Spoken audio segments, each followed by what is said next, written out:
Welcome to Pillow Time Lore, where dreams take shape and stories wrap around you like your favorite blanket. You've made it through the day, and now it's time to slow down, breathe deeply, and drift into a world made just for you. So, fluff up your pillow, snuggle into your coziest spot, and let your eyes get heavier with each word. This is your moment. No to-do lists, no noise, just stillness and a little magic. With each breath in, feel the tension melt from your shoulders. With each breath out, let go of everything that doesn't serve your peace. You're safe here. Tonight's story is soft and soothing, like a warm cup of tea for your thoughts, carefully crafted to calm your busy mind and help you drift gently into sleep. So close your eyes, dear dreamer. Let your imagination wander while I carry you into a land where anything is possible and everything ends in peace. This is Pillow Time Lore. The morning air was crisp and fresh, filled with the promise of adventure. For best friends, standing at the start of a winding trail, felt a shared buzz of excitement. Leo, the thoughtful planner, double-checked the supplies in his backpack. Beside him was Maya, the artistic dreamer, already sketching a particularly beautiful wildflower. Finn, the practical one, was methodically tying his boots, making sure they were tight, and Sam, the funny one, was telling a joke that made them all laugh, the sound echoing through the trees. Their destination was the legendary Whispering Falls. It wasn't just a point on a map. It was a special place, said to have a beautiful, soft echo that could only be heard by those who truly listened. The trip was a last adventure, a way to celebrate their friendship before they all went their separate ways. It was a day to make one last perfect memory. Leo held a beautiful, old compass in his hand. It wasn't just any compass. It was a family heirloom with a worn, polished brass casing and a perfectly steady needle. He believed it would be their perfect guide, a trusted tool to lead them safely to the falls. The compass felt heavy and important in his hand, a symbol of his responsibility to get them there safely. They stepped onto the trail, their laughter and their footsteps a cheerful rhythm against the quiet of the woods. For a little while, their only worry was what kind of sandwich to eat for lunch. They were on a grand adventure, a journey to a special place, with a perfect guide in their hands. The world felt simple and full of hope, and they had no idea that the real journey was not about where they were going, but about the lessons they would learn along the way. The first part of their journey was everything they had hoped for. The sun streamed through the leaves, casting beautiful, dappled light on the forest floor. The friends walked in a happy rhythm, their voices a mix of old stories and new jokes. Sam, the jokester, kept everyone laughing with a story about a squirrel who tried to hide his nuts in a boot. Maya, the artist, was already taking pictures with her mind, seeing the perfect light and the beautiful colors. Finn, the practical one, was in the lead, his footsteps sure and steady, and Leo, the planner, felt a deep sense of calm, his hand resting on the compass in his pocket. But as the morning turned into afternoon, the path began to change. The easy, wide trail became a narrow, winding track. The trees grew thicker, their branches reaching over the path like long, dark fingers. The sunlight, once bright and warm, became a pale, quiet gray. The laughter of the friends began to fade, replaced by the soft sound of their own footsteps. Leo took out the map, a piece of paper that was old and worn with age. He tried to match the map to the world around him, but it was difficult. The details were missing. The drawings of the trees and rocks were not clear. He felt a small, cold feeling in his stomach. The perfect adventure was starting to feel a little bit less perfect. He checked the map again, his brow furrowed in a quiet worry. He didn't want to show his concern, but he couldn't shake the feeling that they were no longer on the right path. The forest, which had felt so friendly in the morning, now felt vast and unknown, and a small, quiet feeling of uncertainty began to creep into their hearts.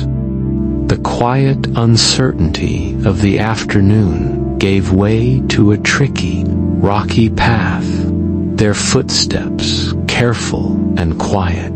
Leo, still holding the old, worn map, tried to find a way forward through the uneven ground. In his hand, the compass felt heavy and important. He stepped on a loose stone, and his foot slid out from under him. He stumbled, falling with a soft thud onto the damp earth. He was okay, just a little muddy, but as he pushed himself up, he looked down at his hand. The beautiful, smooth glass on his grandfather's compass had shattered into 1,000 tiny pieces. The needle, once a steady and true guide, was now frozen still, pointing to nothing. A heavy silence fell over the group. The sound of a bird and the rustle of leaves seemed to stop, their most reliable tool. Their perfect guide was broken. It was gone in a single, small accident. Leo, who had held the compass with such pride, felt a deep sense of failure. He had been so sure it would get them there safely, and now it was broken because of him. The friends looked at the shattered compass, and then at the path ahead. The trail, which had been difficult but known, now felt vast and unknown. The forest, once a place of adventure, now felt like a huge, confusing maze. They no longer had a way to know which way was north or south. They only had a broken compass and an old map that was missing important details. The happy adventure, which had started with so much laughter and excitement, now felt like a real, serious problem. They were not just on a hike anymore. They were lost. Leo looked at the broken compass with a deep sadness. Heavy silence hung in the air, a silence broken only by the quiet whisper of the wind. With their main guide gone, they all felt a little lost and afraid. But Maya, the artistic dreamer, was not looking at the ground. She was looking at the world around her. She saw the forest not as a maze of confusing paths, but as a series of beautiful, unforgettable things. The compass is broken, she said in a quiet voice. "But we're not."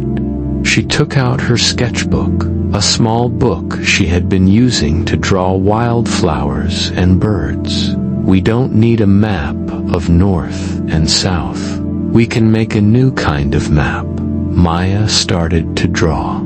She drew a great rock that had stripes like a tiger. "This is our starting point," she said. She drew a tall, old tree that had branches shaped like the arms of a giant. "This is our first turn." She drew a small river that had a path of smooth, white stones. "This is our bridge." Her sketchbook, once a place for her dreams and hobbies, was now a valuable tool, a new kind of guide for their journey. The other friends watched her with a quiet wonder.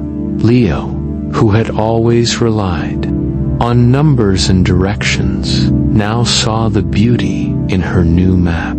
Finn, the practical one, nodded his head in agreement.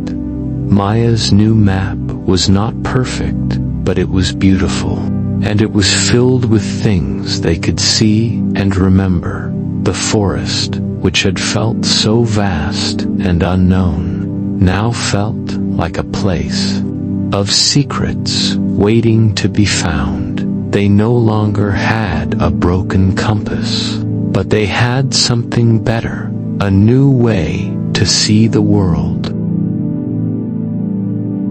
Guided by Maya's beautiful new map of unforgettable things, the friends felt their hope return. The forest, once a confusing place, now felt like a world of wonders waiting to be found. But just as they felt they were on the right path, they came to a wide, fast-moving river. It was a barrier, a wall of rushing water that the old map showed no way to cross. The sound of the river, a loud, angry roar, was the first sound they had heard that was not friendly. A quiet fear settled over the group. Leo, the planner, had no way to solve this. Maya's beautiful map showed no way across. Sam, the jokester, had no joke to make the problem go away.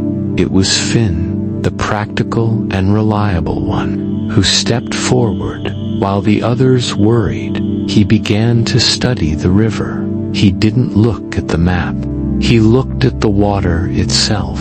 He noticed where the water was calmest, where the strongest rocks poked their heads out of the river, and where the fallen branches had landed. Finn, with a quiet confidence, began to work. He tested the rocks with his foot, making sure they were solid. He used his strong hands to pull a few thick, fallen branches from the riverbank, and he placed them carefully, creating a small, temporary bridge. It was not a grand bridge, but it was a testament to his careful and reliable nature.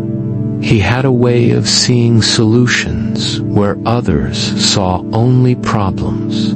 Thephrins all crossed the bridge, one by one, holding on to each other for balance. They were careful and quiet, their hearts beating a little faster on the other side. They all let out a deep breath of relief. They had crossed the river, but the challenge had left them tired and a little worried. The sun was now lower in the sky, and they knew their adventure was becoming more than just a fun trip. It was becoming a real test.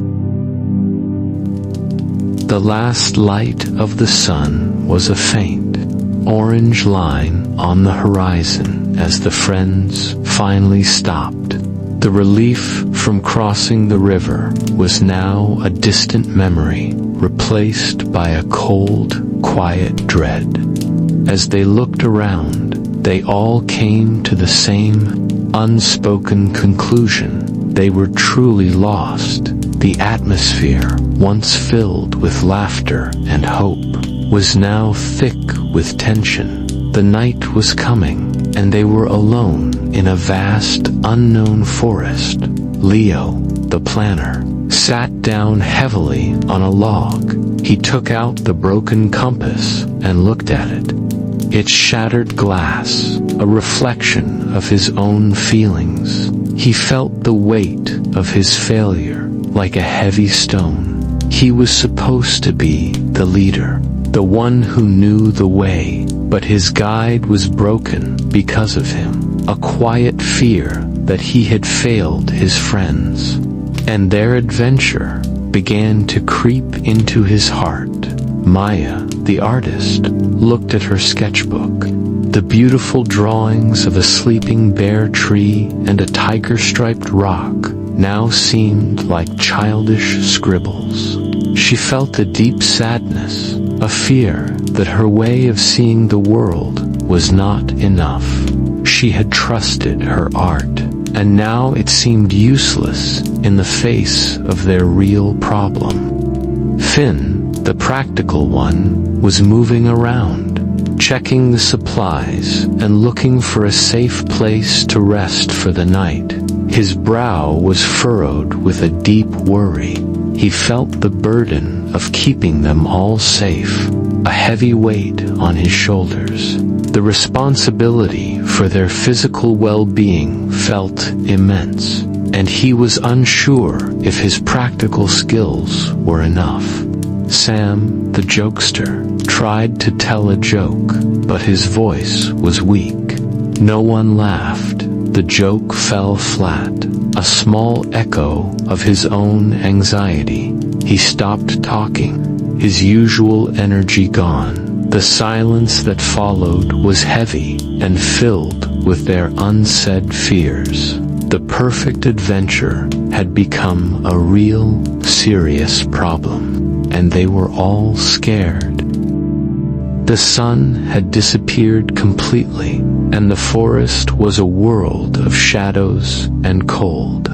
The friends were huddled together, tired and scared, their unsaid fears hanging in the air like a thick fog.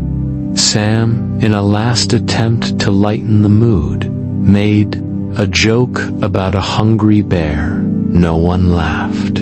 Instead, Finn, his face a mask of worry and tiredness, snapped at him. "That's not funny, Sam. We're lost, and your jokes aren't helping." The words, sharp and full of worry, broke the silence.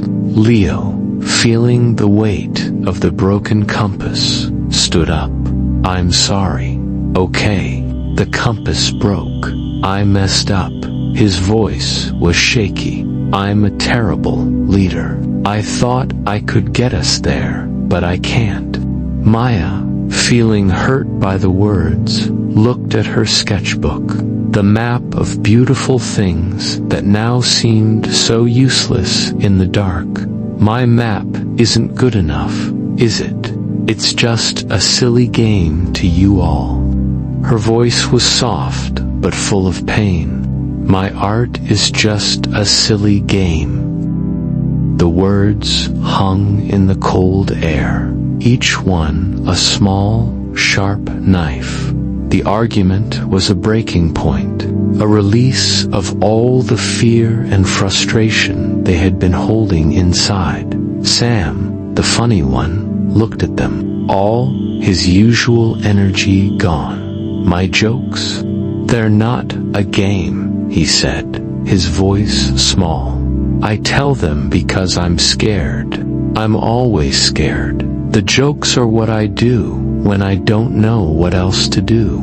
A heavy, painful silence followed. The argument, their true conflict, was not with the forest, but with each other. They had faced their fears, and in doing so, they had hurt each other. They were more lost now than they had ever been before. After the argument, a long, painful silence settled over the group. The angry words had been said, and now the air was cleared. But they were still hurt and lost. They sat in the dark, the cold of the night settling around them. Then Leo, the leader, who had just admitted his own fear, spoke in a quiet voice. "I'm sorry," he said. "I should have listened more." His words, simple and honest, were the first step toward mending their friendship. Maya, with a small, sad voice, replied, "My map. It's not perfect, it's just what I see." She held out her sketchbook. It was a new way of working together. Not with one person telling them what to do, but with everyone sharing what they had. They began to talk, not with anger, but with a new kind of honesty. They all realized that their greatest tool was not the compass or the map, but their ability to talk and listen to each other. They combined their different strengths. Maya held up her sketchbook, and Leo, no longer trying to be the leader, became a careful listener. He looked at the drawings, not for directions, but for a new kind of guide. Finn, the practical one, used his knowledge to interpret her drawings.